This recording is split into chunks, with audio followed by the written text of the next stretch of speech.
সবাইকে এই নতুন ব্লগে সুস্বাগতম। সকালে যখন এই গরুটিকে আমি দেখতে যাই তখন শারীরিকভাবে পরীক্ষা নিরীক্ষা করার পরে প্রাথমিক চিকিৎসার জন্য নিজেকে আমি তৈরি করি। শারীরিক পরীক্ষার মাধ্যমে যেটা দেখতে পাই এবং জানতে পারি যে এটা একটা কৃমি ঘটিত কেস, মানে ওয়ার্ম এফেক্টেড ব্যাপার। তার জন্য আজকে গাভীটির এই অবস্থা হয়েছে। আমরা যদি ঠিকঠাক টাইমে, আমি সমস্ত চাষি ভাই এবং যারা বাড়িতে গৃহপালিত পশু রাখেন, আমি সবাইকে বলবো যে যেন তারা ঠিকঠাক টাইমে কৃমিনাশক ওষুধগুলো খাওয়ায়।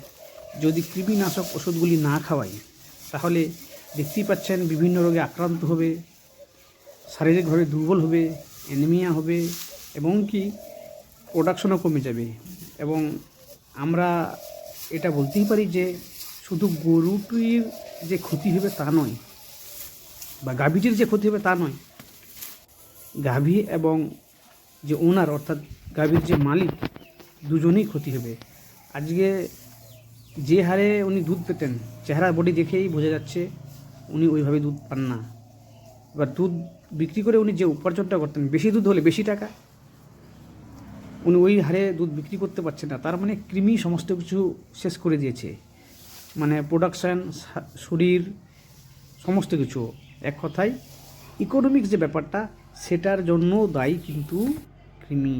এই কৃমি হচ্ছে শারীরিক লস হয়ে যায়, মারাত্মক হারে লস হয়। Thank you.